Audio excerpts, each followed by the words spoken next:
Everybody has had a broken bone, a cut, burn, a bruise, a burn, whatever, an injury that has repaired. Everybody has had this experience. That's the magic of the body. It But heals what itself. happens, let's say you have a surgery, like a controlled injury, and the doctor will tell you, go back and rest to recover. Now, as a doctor, explain to me how magically rest makes you repair.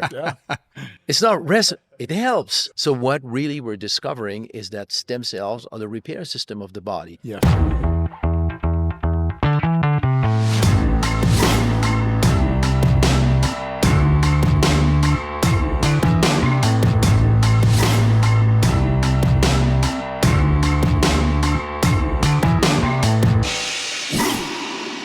Hi guys, welcome back to another edition of Beyond Biohacking Brothers. And as always, I'm joined today by my brother Carlos, Dr. E, and today we have the great pleasure and honor of being joined by Christian Drapeau. Did I say that right? All right. So Christian Drapeau is a stem cell scientist, published researcher, author, and the founder and chief science officer at StemRegen.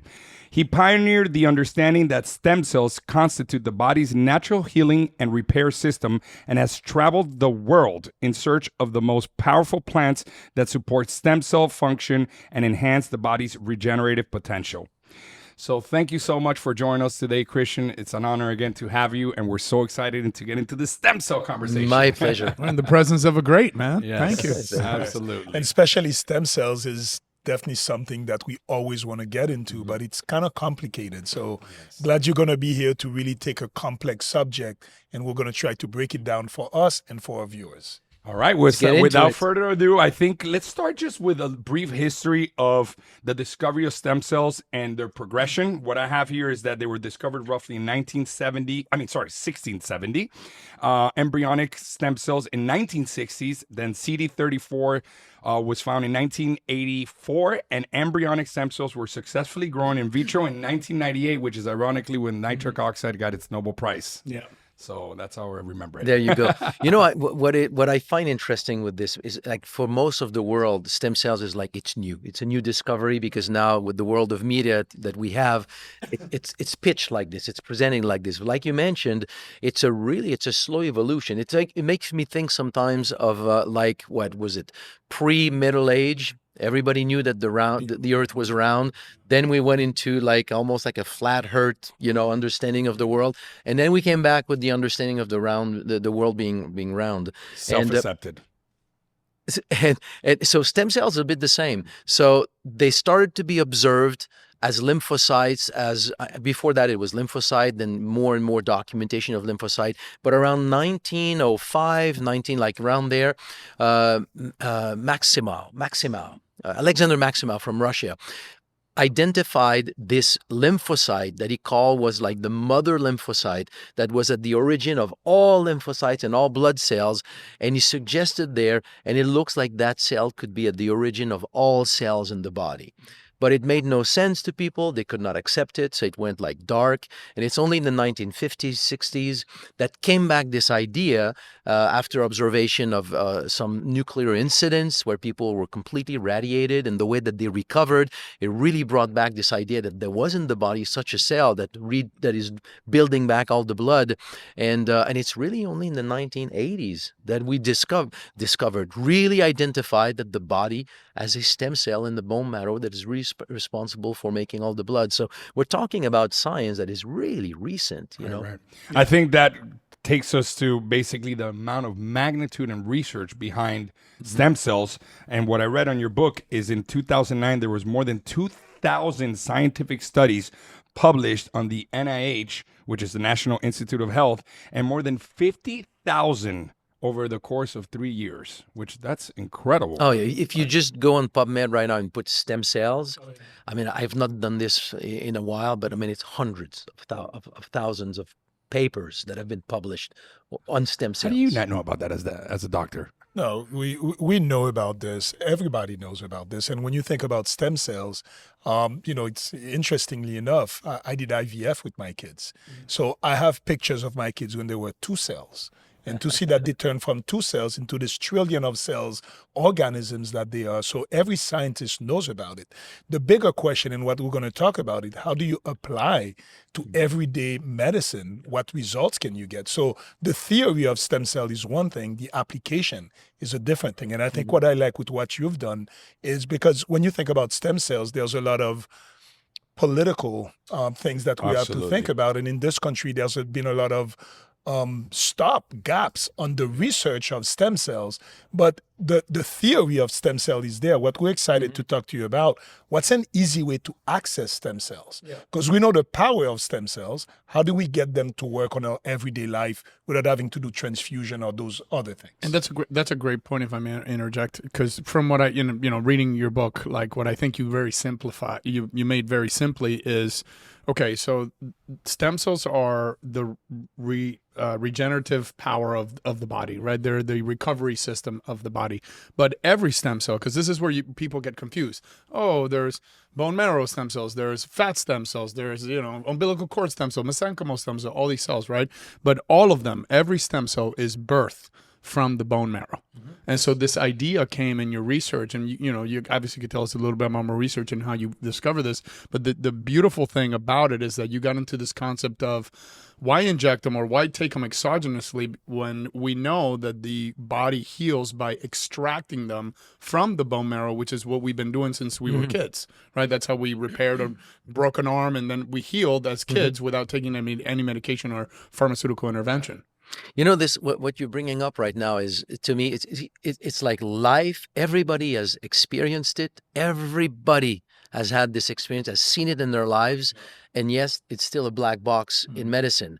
Everybody has had a broken bone, a cut, burn, a bruise, a burn, whatever, an injury that has repaired. Everybody has had this experience. That's the magic of the body. But what happens, let's say you have a surgery, like a controlled injury, and the doctor will tell you, go back and rest to recover. Now, as a doctor, explain to me how magically rest makes you repair. It's not rest, it helps. But the repair comes from, and the same thing, you break a bone, the doctor puts you in a cast, tells you come back in 6 weeks. What happens during those 6 weeks? It's a black box. There's no explanation of how it is, the mechanism behind how the body repairs. So what really we're discovering is that stem cells are the repair system of the body.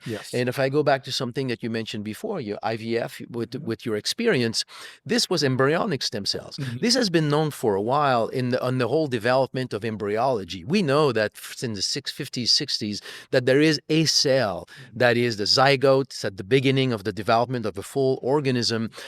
What is really the discovery that is like ushering everything into this age of regenerative medicine is that the stem cells in your body, as an adult, as a full organism, the stem cells in your body also have this kind of regenerative properties, and that's the part that was not known until, let's say, the early 2000s. That's the game changer. That is the game changer. So I think it's important to actually ask. We haven't even started with that question. What is a stem cell, and what does it do for our bodies, from your point of view? So I think I've always found that the easiest way for the average person to understand what a stem cell is to first start by explaining what is not a stem cell.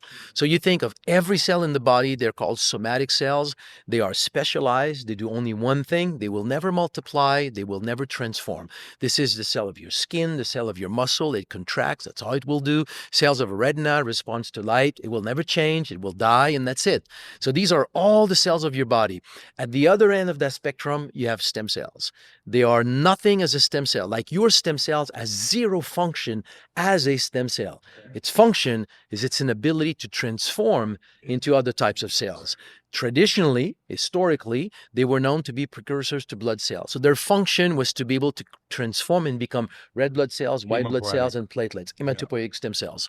What was really discovered in the early 2000s is that they can become blood cells, but they can also become heart, liver, muscle, skin, everything. Literally every single tissue. Virtually everything in your body, even your brain. So this is a complicated part that I've always been confused, and I think is important for the listener to understand. So based on your book, there are two types of stem cells, in which we can talk a little bit about that: embryonic stem cells and adult stem cells. But then you have the totipotent stem cells, pluripotent, multipotent, oligopotent, and unipotent. So Talk a little bit more of that. Like, clear that up so people can understand what that even means. I don't think I can clear it because I can't. To your best capabilities, how can you simplify that, right? So in the book, I listed it because these are definitions. And scientists, as you know, like to classify things into a class, and now they deal with the classes. So what I want to say here is that you do have, so pluripotent, it can become a lot of things. Totipotent, toti means all in Latin, so they can become everything. So embryonic stem cells is totipotent. Then multipotent down to unipotent, which are progenitor cells, they can become one thing. These are the definitions. As you go through the whole scientific literature, you see a plethora of articles that tell you that stem cells are not limited by the box in which we want to put them. So you have a stem cell that is moving into a lineage, that is going into its path of being like unipotent, and then like take an oval cell from the liver. You take an oval cell, which is liver stem cells, you put it in the pancreas, and that stem cells will turn into an insulin-producing cells of the pancreas. So, which it should not. So my point is that we have all these definitions, but in reality, my belief is that the description that is in the scientific literature to a large extent is a consequence of our method of observation. You observe a stem cell at one time, you mark it, you tag it, and you say, that's a totipotent, multipotent. But if you didn't touch it, it could have moved and go back from multipotent to pluripotent to re-engage, come back up. So I think they are way more fluid than what our method of observation suggests. So it's interesting. It kind of reminds me of quantum mechanics. Yeah, quantum mechanics. I was about to say that. It's the quantum version of the body. I was about to say that. It's quantum biology, right? Mm-hmm. And then when you break down quantum mechanics, basically you break down to the smallest thing possible. In quantum mechanics, it's the atom. And then the atom, there's an observer effect. Whatever you observe, like change it. So it is quantum biology. To an extent. Really great. That's incredible. Yeah, great way to explain it. I was about to say that, Rudy. So as we age, what I have understood, I've heard some different numbers, but typically newborns have 1,000 for every 1,000 cells. They have one stem cell. By the time you're in your teenage years, it's 1 in 100,000. And once you're in your 30s, 250,000. In your 50s, it's 400,000. And by the time you turn 80, there's 1 in 2 million. And that kind of gave me the thought, how I like to explain to people, hey, you remember being on a bicycle and falling 5 times in a day and getting back up and you don't hurt? Try to do that now. You're probably going to be out for a week. So is that correct? After 50. Is that correct? Are those numbers pretty accurate that as we age, we lose these stem cells, and hence why eventually at the end we'll get into the product, how it works, but it's because we're not mobilizing as many stem cells? Or is it like, for example, if somebody's in their 80s and they have one stem cell for every 2 million, how could the product bring out the same amount of stem cells in a 39-year-old versus an 80-year-old? Yeah. I would assume that the numbers that you quoted right now refer to the entire bone marrow. So as the bone marrow converts and you have more and more fatty marrow, then if you say the number of stem cells versus the whole bone marrow, you will have that kind of dilution. Other than this, if you look at the red marrow, as a child or as an adult, the proportion of stem cells is not a whole lot different. Can we clarify that for a second? So there's red marrow and yellow marrow. So red marrow is your marrow that makes stem cells. Yes. And you're born with red marrow everywhere. As you age very quickly, the red marrow starts to convert into fatty marrow. It starts in the long bones at first. So it starts from the middle, it goes to the extremity, and then the long bones, you have stem cells left only in the head of those bones. But as you age, even that pretty much goes away. So at the end, it's really your flat bone. So your skull, your sternum, your pelvis, iliac crest is the best place to get them. Your ribs as well. But the red marrow, as it shrinks, still produces as much stem cells, as many stem cells. That makes sense. And if you stimulate that release, your bone marrow is at powerful homeostasis. So it will stay back at that level. So in an 80-year-old, you will have less of that red marrow to stimulate.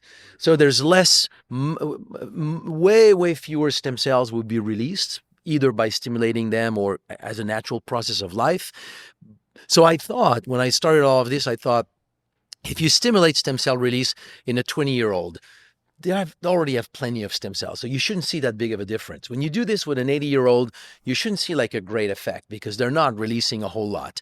And all I can say is 23 years of working with all of this and in that field, this is not what I have seen. Right. What I have seen is that at any age, if you can put more of your stem cells in circulation, your body will utilize them for repair. So first of all, I've heard you say that by the time you turn 30, 90% of your red bone marrow turns into yellow Correct. marrow. Correct. So your red marrow stem cells drop pretty drastically. Correct. By age 30, you're left at about 10% of what you're born with proportionally in your bone marrow, and it keeps going down. So by age 50, you're probably left with something like 2 stem cells per microliter. You started at about 100, 130. Yeah, you had that inside bone marrows. Typically, you have about 125 million, and at any time, you have circulating about 10 million. So taking the product, again, we're not going to get into it yet. At our age, 10 million at our age. Yeah, at our age. So taking the product is regenerating this bone marrow is what I'm understanding. It's 2 different mechanisms that are extremely intimately tied to each other. What we can measure easily is how many stem cells are in the blood. So that's all that I can talk about, what I have quantified in the blood. But it's pretty well documented that the amount of stem cells in your bone marrow is almost like a constant. I mean, it's not a constant, but let's say you have 150 million stem cells in your bone marrow and you release 10 million. Come back 2-3 hours later, you don't have 140 million. It's back to where it back was. up. Yeah, you know, so it's a strong homeostasis. Yeah, it's interesting because when we did our bone marrow procedure, the doctor who is a maxillofacial, MFS. Yeah, amazing doctor. He said, listen, I'm going to pull out all these stem cells out of your iliac crest, and within 72 hours, you're going to be fully recovered. Yeah. Right. So and that's everything. Right. And that's that regenerative magic, Correct. Black box that we don't understand how it works, but we regenerate these pretty quickly. Correct. I mean, a study done in mice showed that if you irradiate a mouse, so you kill all the stem cells in the bone marrow and you inject 1 stem cell in the blood, venous injection of 1 stem cell, 6 weeks later, the whole bone marrow is reconstituted and the whole blood is one That's stem cell. incredible. With 1. That's incredible. That's incredible. So, okay, but for example, Rudy right now, if he's not taking the product, he's releasing how many? Maybe a million if he's lucky. So at 39, I'm obviously have more circulating bone marrow stem cells circulating than he does. But by taking the product, we can have sort of equally the same amount of stem cells going into circulation. I mean, if you were to take, it's a good analogy at your respective age. If you were to take stem regen, you would probably have as many stem cells as you have naturally. Naturally. And if you both take it, you'll beat him. Wow. Okay. Beautiful. But does the body have a homeostasis model where it doesn't matter the amount of stem cells, it's what you can mobilize, I suppose, because is the total number of stem cells important? For example, if you're in good health, your body's not under metabolic stress, maybe you don't need to mobilize as many stem cells versus at some point, if I do the product and I have more stem cells, but I'm healthy, it doesn't move much. But if I have an increased metabolic demand, that's when it goes higher. Is there almost a response based on the demand? Like a barometer. Barometer, yeah. I don't know if I can answer the question the way that you formulated it. Stem cells are released every day. They are called to be released by molecules that are released by an injury. So if you don't have injuries, then yes, fewer will be called to be released. If you have many micro injuries in many places, yes, this will call for the release of stem cells. So if that's what you mean by metabolic demand, then you will release more. But that brings another layer that I rarely have a chance to talk about, which is very interesting, is you have good mobilizers and poor mobilizers. So we're not all the same. And it's a genetic determination. It's like some people are taller, smaller, like it's, you just have but it's a wide range. Like you look at, for example, your red blood cells and the range of a normal red blood cell, the range, it's pretty narrow. And it's narrow like this for a lot of your blood parameters, not for stem cells.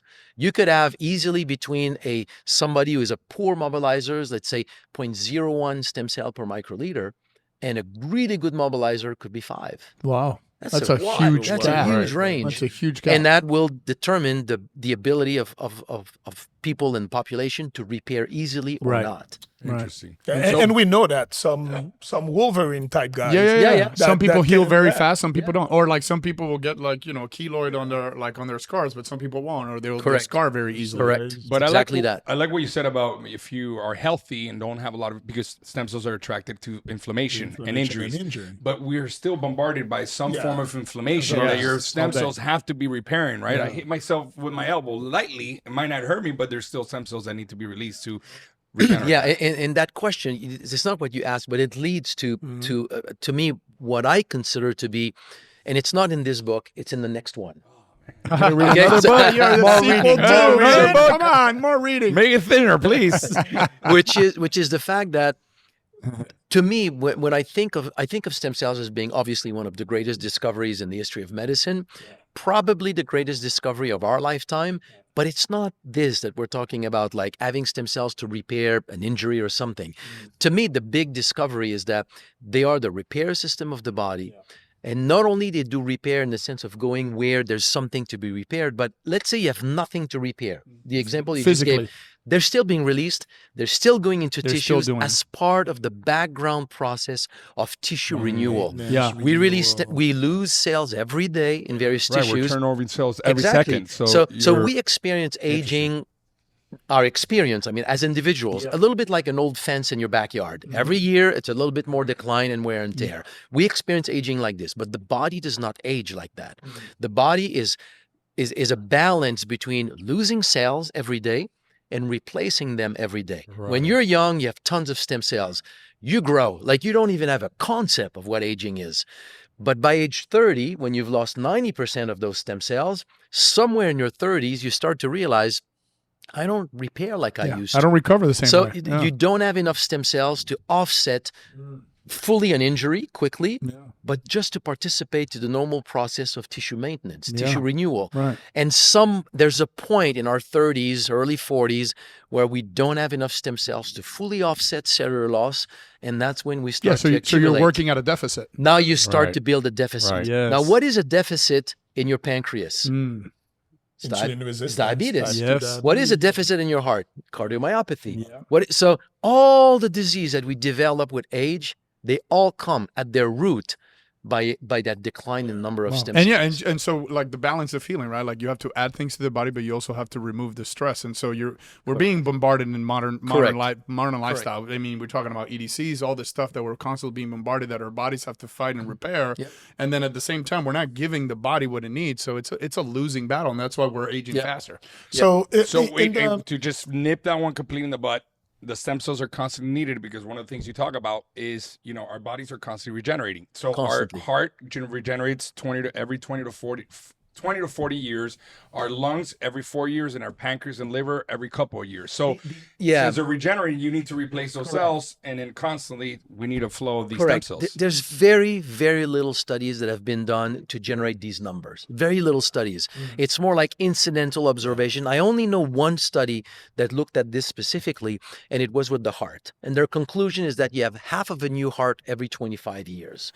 And out of the literature, we were talking before about the sex mismatch, Right, which bone marrow if you transplant. feel like we can touch that, we can. Well, this was seen. It was first observed in animals. I'll skip all of that because the question was like, okay, do we see this in humans? And there's one set of circumstance where you can see this in human. It's women who, because as they had leukemia, for leukemia treatment, they got myeloablation, so you kill all the bone marrow with chemotherapy, and then injection of bone marrow, so bone marrow transplant from a male compatible donor. So that means this woman now, all of her stem cells are male stem cells, which means they have the Y chromosome.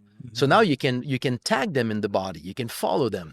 So scientists went back into bank of tissue biopsies taken from autopsy after women who received a bone marrow transplant like this passed, let's say, a year, 5, 10, 15, 20 years after the bone marrow transplant. And you can see across tissues and across time, you can see over time, the cumulative addition of cells of every tissue that have the Y chromosome. Oh, wow. So that's how you can. So when they look at the heart, for example, exactly. Mismatch Correct. transplant. So you take a woman who got a bone marrow transplant, and 5 years later she gets a heart attack. You will find in her heart way more heart cells with the Y chromosome than a normal woman that did not have a heart attack. But for her, following this gradient, this rate of inclusion of cells of about half of a new heart every 25 years, then you can see how much these organs are regenerating, or the turnover rate. So that's out of all this kind of work, we can say new skin every month, new liver every 2-3 years, new lung every 4 years or so, that kind of stuff.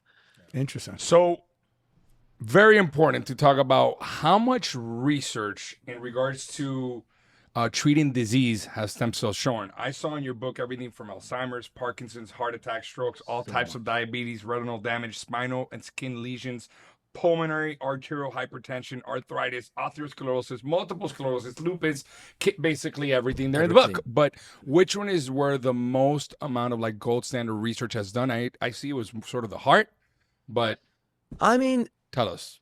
A lot of them. So there's solid studies on literally all of this, which is well, if I can say where stem cells really started, it's the hematopoietic line. So I remember doing my oncology rotations, and I was 3 months in the oncology department where we do stem cell transplant for patients with things like leukemia. And then it was amazing for me to see that those patients would have white blood cells, red blood cells of 0. You do a transplant, and of course because now it's allogenic, so you have to put you put them on immunosuppressant. It's a whole show, but the recovery that those patients do. So I think we've established now that But that's a different. No, it is different, but it's the same concept. To me, I think we've established, and in the interest of time, that we've established that stem cells, the quantum biology, it's the smallest unit of repair, and our body always is the balance between use and repair. And just like our repair currency. It's like our car, repair currency. And we just went to the longevity conference, and I think stem cells are known by every biohacker and every scientist as the closest thing to the elixir of youth, the fountain of youth. That's how you can regenerate your tissue, because aging is decrease of tissue until failure of organs. Now, the big question for us, it's always, we knew that it had to be IV stem cells, exosomes, stem cell transplants. Your paradigm that you can take a tablet and mobilize your own stem cells, to me, that is the big paradigm shift that I'd like to understand. Because I think we all know, we all say, where are we going to get our stem cells? Let's do stem cells. It's in the back of our mind. But to see that there's a possibility to do something, you just take tablets. You don't need to take somebody else's cells. You don't need to worry about any kind of reaction. And you can mobilize your own stem cell and really unleash your inner healing properties. That is the paradigm I think that is important for us to really talk about. I mean, we are victim a little bit, our scientific culture, we're victim of our discoveries. We discover something and we look at them through the narrow lens of the discovery that we have made. And that's what you just described. The big push was injection, source of stem cells. And it's later that came the deeper understanding. So let me try to just put all of this in a different context.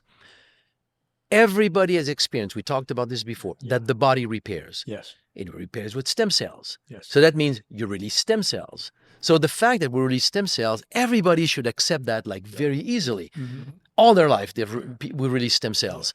So all we're saying, instead of getting an increase in the number of stem cells through an injection, we do this by releasing your own stem cells. That's all that we're doing. We increase them by your own. And in your practice in oncology, what compound is used to trigger the release of stem cells so that you can harvest someone's stem cells, so that you give them their cancer treatment, and now you can give them back their own stem cells. GCSF. That's the compound that is used everywhere. So that compound, that's when it triggers the production. It has been utilized for 40 years. What's GCSF? Granulocyte colony stimulating factor. I mean, the name as a drug is what? Neupogen. There's a few names for it. So that compound has been used for the past 40 years to trigger your release of stem cells, and then so that we can harvest them. And because this compound was known, then all the research, when you named all these tissues and organs that can repair, all the research that I focus on is the use of GCSF to trigger the release of your own stem cells and look at the impact that this can have on heart repair, brain repair, lung repair, liver repair, pancreatic repair. So that's what we're talking about. Increase of stem cells in circulation by triggering the release of your own instead of an injection. And in that, so that's what I've worked on. So I do this with plants. GCSF, I still don't understand why the world has not developed that as an approach for a lot of different problems. I thought that this would, because there's other drugs like AMD 3100, it has another name now in the marketplace, but it's a blocker of CXCR4, which act also as a stem cell mobilizer, putting more stem cells in circulation. And it has not been developed as treatment. I don't understand why, because the research is there. Hundreds of studies on what does that do to trigger the release of your own stem cells on heart repair. I'm talking here studies showing that in 4 weeks, the heart is completely repaired from a heart attack. Wow. Not little Incredible. things here, significant things. Recovery from spinal cord injury, Parkinson, Alzheimer's, emphysema, liver failure, kidney failure. All the And I'm data sorry, is there. that's with the medication that releases stem cells. Correct, with GCSF. Does So- GCSF Neupogen do the same thing? Because we use it mostly. I use Neupogen a lot, mostly to increase red blood cell count. To Correct, increase white blood. all cells. Will they do it for all cells? Yep. Interesting. Yeah. So they've to never used complete it that for- cycle, what he's talking about is the GCSF, the SD1, which is the one that attracts literally the stem cells, and they crawl themselves to the inflammatory or damaged tissue. And then you have the VEGF, which is the vascular Correct. endothelial growth factors. Those three components work in unison to drive the Correct. stem cell to the specific area. Correct. Let me get into like, what is a repair response? So you get a heart attack or a broken bone or a severe cut to your skin. At that moment, that injury will release GCSF or will cause the release of GCSF, which will then reach the bone marrow. In the bone marrow, it will trigger the secretion of an enzymes that will digest SDF1. That is the same compound that attracts stem cells to a tissue, is the same compound that is always released in the bone marrow to attract stem cells to the bone marrow. Like a magnet. So that's how they stay in the bone Yeah, marrow. yeah, yeah. The moment you shut down the connection between SDF1 and that receptor, the stem cells get released. So GCSF goes into the bone marrow, trigger that release of stem cells from the bone marrow. They circulate now everywhere in the body. When they go into the fine capillaries of the affected tissue where you have your cut, at that area, SDF1 is being released. SDF1 is so stem cells have a receptor for SDF1. So when the stem cell is going through the fine capillaries of that injured tissue and it connects with that SDF1, the receptor, the CXCR4 connects with it, it makes the stem cell express adhesion molecule, and now the whole process of migration of stem cell called extravasation, but the migration of stem cells out of the blood into the tissue then is initiated. And where the SDF1 is actually released, then the stem cell will then crawl to Right, that literally area, crawl itself. and upon contact with cellular debris of that tissue, stem cells will multiply and become cells of that tissue. I mean, I think is the biggest breakthrough supplement discovered or developed in the last 100 years. I mean, after I read your book, I'm blown away by it. What are things that hurt stem cells, which I have here, NSAIDs, non-steroidal, help me here? Anti-inflammatory drugs. Yes, thank you. Smoking, stress, oxidative stress, and poor diet. Anything that you can say aside from that?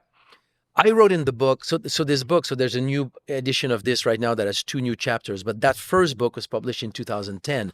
Back then, there was already that kind of data, like the effect of cigarette, alcohol, stress on stem cells.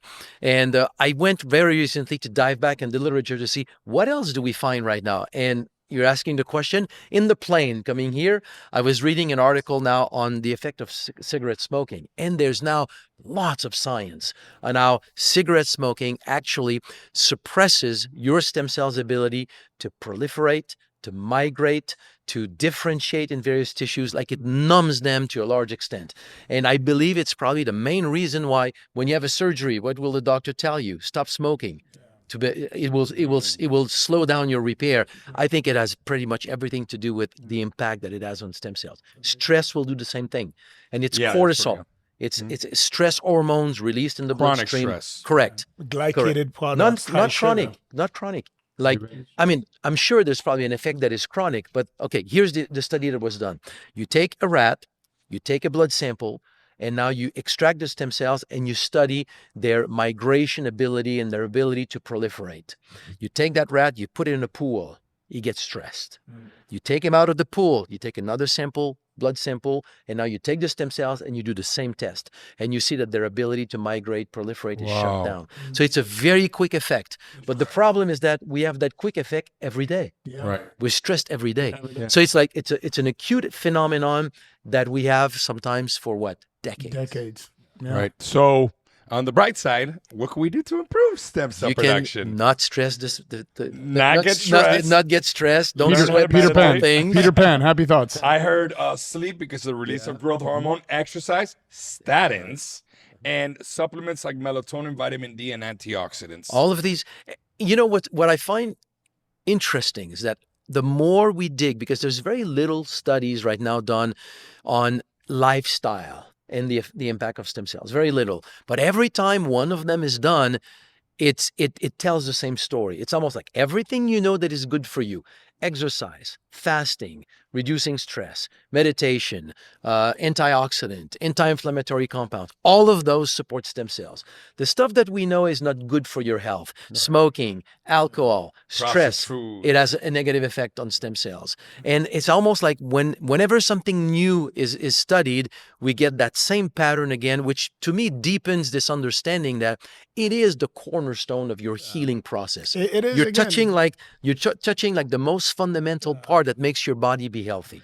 But what impressed me is the statins. Statins, I need to keep digging into this because I saw research recently that still indicate the same thing, is that it does increase the number of stem cells in circulation. But at the same time, it has other side effects. Yeah, you that's know? what- So No, but it when would you not be think my of- go-to. Yeah. But when you think about it, no matter what we say about statin, they do protect with secondary prevention of heart disease. And how do they do this? We don't know. It's not just by decreasing cholesterol.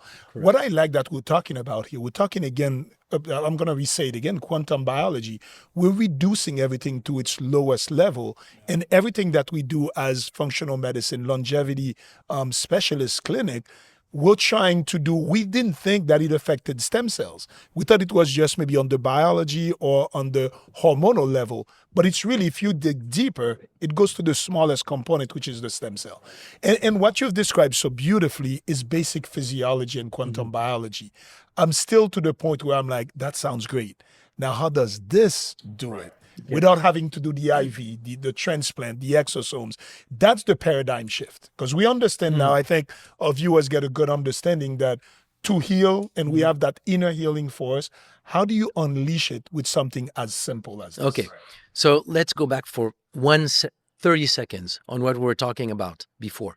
We know that GCSF that you release when you have an injury will trigger the release of stem cells from the bone marrow. Yes. So we know that we release them. Yes. So let's start with the That's fact been that documented clearly. we're That's not a doing fact. any. We're not That's- doing that's- anything that's just here fact. that is That's not product novel. related, that's physiology. Yeah. So what we're doing is a little bit like, I'm sure you've heard of these compounds that are like fasting mimicking compounds. Yes. These are injury mimicking compounds. That's love what it that. is. Injury So mimicking I, compounds. in 1995, I was hired to study the mechanisms of action of this blue-green algae from Klamath Lake called AFA. So my first approach was to do a survey of all the benefits that people reported, try to bring them down to like a few types of functions in the body so I could do clinical trials. So it was clear like most of these benefits were falling into three classes: immune support, inflammation, and mental support. So we very quickly identified the three mechanisms of action for these benefits. But as I'm doing all of this, I come across someone reversing multiple sclerosis, another one liver failure, another one diabetes, another one heart disease, another one Parkinson, another one Alzheimer's, another one arthritis. So, and it was 10, then 20, then 100 people. So the question was like, what is this product doing to touch so many different aspects of human health? So I'll skip the details here. When early 2001, I became aware of the first study documenting stem cells going from the bone marrow to the brain. And then I dug a little bit in the literature and I thought it looks like stem cells are the repair system of the body. So we published an article in the journal Medical Hypotheses suggesting stem cells are the repair system of the body. And in the back of my mind, what if that plant triggers stem cell release? It was not a thing before, so nobody has ever looked at it. So we acquired a flow cytometer that is used to count stem cells. And then we started on ourselves. We took a blood sample, we took the product, and then took another blood sample an hour, 2 hours later, and saw the immediate effect. It was triggering a release of stem cells from the bone marrow. So when that was discovered, the immediate response by the scientific community was, it's probably an artifact. It's probably meaningless. There's no more stem cells in circulation doesn't mean anything, and maybe it's bad for you. So we had to go into mechanisms of action, active compounds, proof of concept, all of this. So with blue greenology, I can tell you, it contains a glycoprotein that is an L-selectin ligand. L-selectin is an adhesion molecule that can be activated both by an agonist and by physical activation into the fine capillaries. When it's activated, it immediately trigger the expression of the receptor for SDF1. So it makes stem cells hang to the bone marrow. So it has a blocker of L-selectin. So we reduce the expression of the receptor that makes stem cells in the bone marrow. So we detach a small population of stem cells from the bone marrow. You release a small population. Correct. Then after discovering the blue greenology, then my question was, okay, what else out there has been known historically to be associated with many kinds of health benefits? Let's go and test. Maybe it's stem cells. Nobody has done this before. So I'll skip all the one that we've tested. The one that were the biggest releasers were like sea buckthorn berry extract from the Tibetan Plateau. The little data that we have right now, this works like an injury mimicking compound. So we pick up in the blood GCSF, stem cell factor. We have notogensin, same thing. Notogensin will trigger the release of stem cell factor, but it does something that I have not seen other plants do, is that it reduces the amount of SDF1 in the bone marrow and increases it in the blood. So that means it changes the concentration gradient. So now stem cells get attracted to the blood compartment. Right, to outside of the bone marrow. Correct. So all these ingredients work. There's 3 main mechanisms of action. So they all work through one of the other mechanisms of action. But what we quantify, put aside the mechanisms of action, what we quantify is somebody comes in the morning, we have them rest at 8 a.m., they rest for 1 hour, then we take a blood sample. Then we give them placebo or a plant extract that we want to test. And then an hour, 2, 3 hours later, we take additional blood samples. And then we quantify how many stem cells we have in these blood samples. Then the same person comes back a week later, same day, same time, same everything. And now we give them the plant or the placebo, whichever is the one that was not given the week before. And we do the exact same process. The placebo allows us to establish the person's circadian cycle with their stem cells. So we take that circadian cycle and we subtract it from what we get with the plant. And that gives us what the plant has given as a difference in additional number of stem cells. Incredible. So that's how we do You it. can So it's placebo controlled, so double blind, placebo controlled, but crossover, meaning each person is tested against themselves. How many And that allows, participants did you have like this? so that allows you to take, let's say you would take, 60 to 100 people in 2 different groups. When you do it crossover where everybody become their own control, 12 people will give you the same statistical power. Wow. So that's what, so right now 12, we do more than 12 because some people quit and things happen. So right now, what we try to do is have 12 people. And when we have 12 people, we have a P of, let's say, 0.01001. Wow. So it's very, very significant. So at this point, walk us through, because that was amazing, but complicated for some people. Walk us through the breakdown of the release, then the signal and mobilize, because you started with the release and now you added the signal and mobilize. I would love to hear in your words. So everything that I just talked about right now, if I summarize them for the average listener, people who want it simple, right?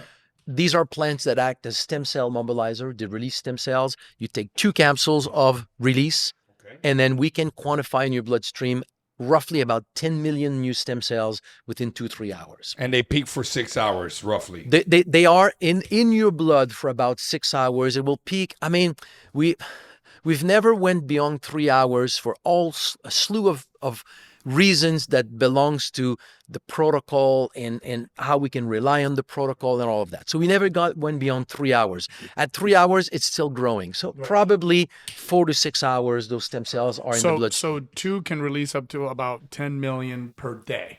Average, not up to average, because it can be up to way. Well, you showed it was like 8 to 14 million. It was. We have one patient in which we quantify a 16-fold increase. Yeah, exactly. So that would be like releasing roughly like 100 million stems. Wow. So let's just average it out at 10 million per day. So if you take it every day, Per that's- dose. per dose. So You that's- could do this 2-3 yeah, times yeah, a day. but if you do 2 per day, that's 300 million stem cells per. If you per kept it month. at the very basic, what it means, taking the release, Correct. 2 capsules, you're getting roughly 10 10 million, million stem cells. times 30 days, that's 300 million stem cells, while your average stem cell injection has anywhere from, well, depending on the joint, but IV, 100 to 200 million.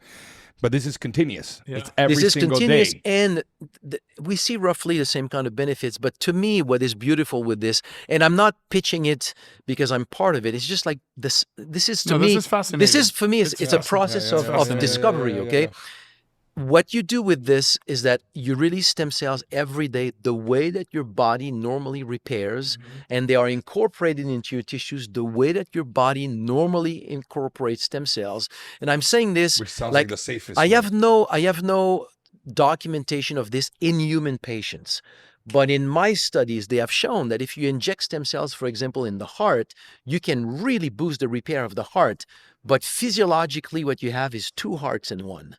They're not fully connected electrically. Okay. So you've got almost like 2 hearts that through the depolarization of the heart are coordinated together, but they are 2 distinct networks. So my point here is that by releasing your own stem cells, you get actual repair. Right. The way that it's intended. The way I see it, and I'm just going to use NAD because it's become a fad. Everybody wants to do NAD. Instead of getting NAD IV injections, which you get a huge spike and then test you 3 days later, you're back to baseline. Why not take a consistent dose every day to have a steady supply in your blood, which is what we want of everything that we take, a steady supply. Now, walk us through Signal. So we've had release, which for those who have known the product before was Stem Regen. Now it's Stem Regen releases stem cells. I've worked on this for many, many, many years. Actually, I've had those products in earlier versions in the past. And it come from a study that I was doing on Alzheimer's with Dr. Jensen at the time. So we had access to something like 150 patients with Alzheimer's, and we thought, let's give it a shot. We should see that most advanced patients have fewer stem cells in circulation, which is true for almost every condition. But in that study, it was not true for everybody. Some of the people very advanced had actually a lot of stem cells in circulation. So we had to dig a little bit more. And what we found is that those patients had a super high level of systemic inflammation. And when we looked at the stem cells, they had lost the receptor for SDF1. So they could not migrate in the tissues asking for repair. So your repair is there. Your body is pushing repair. Those stem cells don't have access because they have been activated by systemic inflammation outside of the capillary where they need to migrate into the brain or wherever there's something to repair. So I knew. In other words, they don't know where to go because the noise to signal ratio is too high. There's too much noise. Debris going in the too water much noise in and the they blood. can't properly Correct. swim. So we call the product Signal because it's a bunch of plants, all documented to affect inflammation through one of the different pathways of inflammation to basically, what we say, increase the signal to noise ratio. So your stem cells is released right now, and it's trying to see, where do I need to go repair? If there's too much noise, it cannot find. Doesn't know where to go. You shut down that noise, and now it can see where to go. Wow. So that's what Signal does. So it's like a little missile, like a program missile. Correct. So it supports the homing of that stem cells where it needs to go. It's like a honing device, yeah. And then the other layer is that you get somebody that has a chronic problem, but the body repairs. We have a repair system. Why is this area not repaired? There's 2 reasons. Not enough stem cells to get a full repair, but most likely you also have poor microcirculation in that area caused by the inflammation in the whole situation that is being chronic. So a stem cell can be 20 microns. Your capillary is 12 microns. How do you make, and they do, but they repair. So that means it's okay. Stem cells do it. So they're not blocked by that. It's just a reality of their life. So they need to be able to squeeze themselves, to be entrained in these capillaries. So what can you do to facilitate this process? We have nattokinase that makes your blood more fluid so the stem cells can be entrained more easily in the capillary. Nitric oxide producer, so you can dilate the capillaries.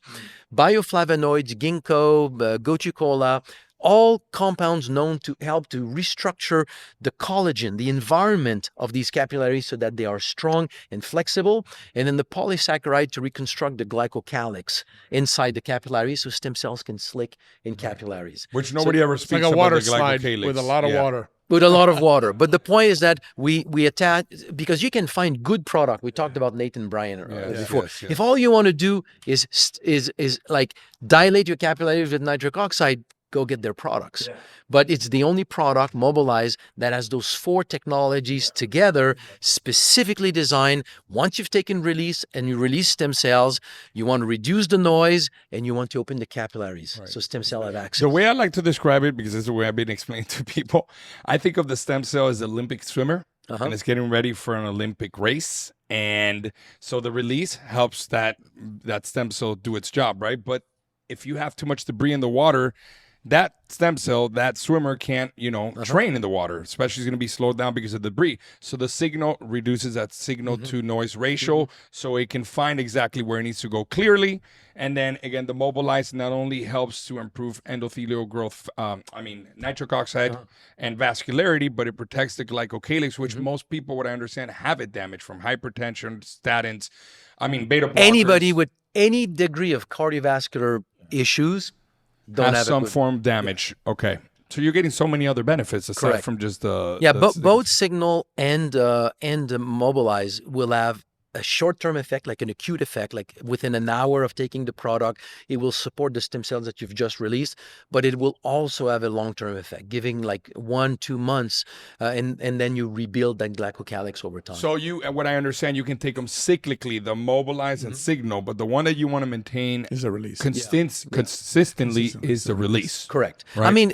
Every time you take the 3, there's a cost to it, so you can cycle. Yeah. But every time you take them all 3 together, that's when you get the boost. So I would say when you start, or when you have a condition and you really want to say, can my stem cell handle that condition? I would say, give it the chance here. Yeah, and just like what we were saying, just to kind of like finally recap on this, like the power of this, because what you were saying, I think it's a paradigm shift. Like, we've been researching stem cells for so long. We've gotten stem cells, ourselves. We've been on the clinical side of stem cell, like I told you off camera.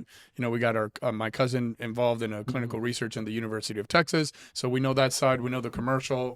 We've gotten stem cells ourselves. But when you think about, like, especially in our industry, like the biohacking community or the longevity space, right, or health optimization space, stem cells are becoming this huge fad, right? And there's a stem cell clinic popping up in every city in Mexico, Panama, Colombia, right? And they're offering all these services. But the way that, and you can correct me if I'm wrong, but anecdotally, like the way that my mind likes to think about it, it's like, okay, so you got to take a umbilical cord from a woman that donates it. I have to take that organic matter. I have to clean it. I have to test it for genetic diseases. I'm hoping that they did a very deep genetic test, and you say that it cannot be done. And then you have to chop it up or whatever they do, process it, make it into a liquid, put it in a vial, ship it out, freeze it, thaw it, which can kill 99%, and then just injecting them. If you miss it by a millimeter, you can waste them or kill them on injection. And this costs thousands of dollars.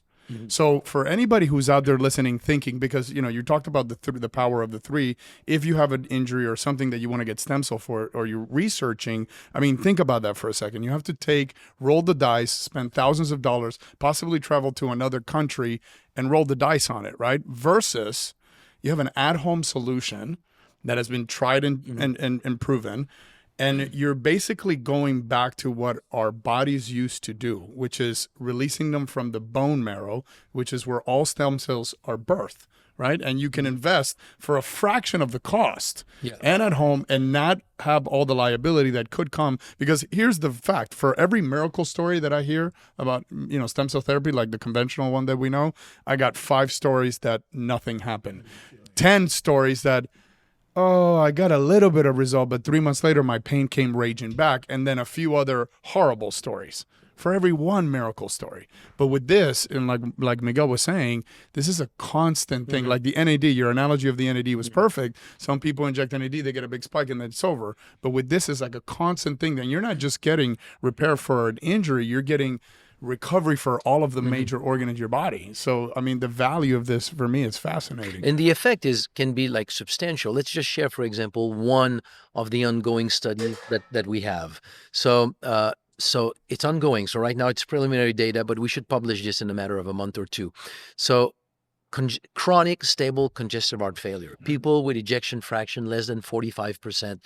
So the typical individuals will climb like one flight of stairs and will have to sit down maybe for 10 minutes to catch their breath. So we put them on StemRegen, 2 capsules 3 times a day over 6 months. So far in the study, 10 patients out of 10 have normal ejection fraction. Wow. Incredible. So we get. I'm actually surprised. I was not expecting to get that many, but to me it's the benefit of constant every day. Every You day. basically boost the ability to repair. Because we need them every day. We're on the constant you need attack. them every day. But on the contrary, what he said, to close out with that, just wanted, we're not going to go into it. If you do get stem cells and you do want to go down that route, taking your product can improve by like 30% the results Correct. of that patient. I understand that you guys measured it by the same injury, but somebody who took your product had in that injury a 30% improvement by just taking this product. So it can even enhance your stem cells if you decide to go down. And that makes sense. That number makes sense because we've gotten stem cells now 4 times from bone marrow, as I explained, and we have multiple. I feel like taking this product, and I've been taking it for a month, the whole protocol, like the 3 times a day with the Signal and the Mobilize. I feel like I have a 30% improvement from my last Well, I don't have any treatments. pain, so I'm good. There you go. So what you're talking is our heart study. So we have one group StemRegen, one group adipose stem cell injection, another group combination of both. And the aim of that study is basically to see how stem cells compared to StemRegen, but also to document the benefit of using both. Right. And what you just described is correct. We get about like a 30% That's awesome. man. improvement That's upon incredible. just stem cell injection. Christian, this has been a Fascinating, wonderful, man. Thank you. fascinating, novel Thank you, man. podcast. And before we close out, is there anything else you would like to share with the listener? Man, we've covered pretty much everything. To me, I think the only thing to just let it sink in, and I know that it's hard to wrap our minds around this because in med school, when have you heard about the fact that we have a repair system? It's nowhere. It should just like sit with it, the body as a repair system. If you have a cold, you don't think twice about going and boosting your immune system. Yeah. So think about it. If you have a repair system, what should be the first thing to do if somebody is wrong in your body? Yeah. Makes total It's to boost your sense. repair system. Repair system. And when that grows, I think like 5, 10, 15 years from now, the first thing that anybody would do if there's any problem, well, let's first tap into my repair system and see what. And you what it said can something do. fascinating. We'll close out with this. You said something fascinating. You're like, if we have understood that we had that repair system and that we can actually influence stem cell release from our bone marrow where they're birthed, the commercial industry that we have today would probably not be where it's Will at. probably not have developed the way that it did. Completely. Incredible. Well, guys, that wraps it up for today. Thank you for joining us today. you. We're Christian, so thank you for your glad work. to learn about stem cells, and we look forward to your new book. Hopefully, it's a little shorter. If you're interested in checking out his product, go to stemregen.com. Plug in MHI code for a 15% discount. Or just go to our website to MHI Recommends. You'll find it in performance and longevity right at the top. We put you. And that's it. This wraps it up. We thank you for listening and tuning in. Please like, share, and follow our podcast if you would like more information like this. And for now, stay healthy. God bless.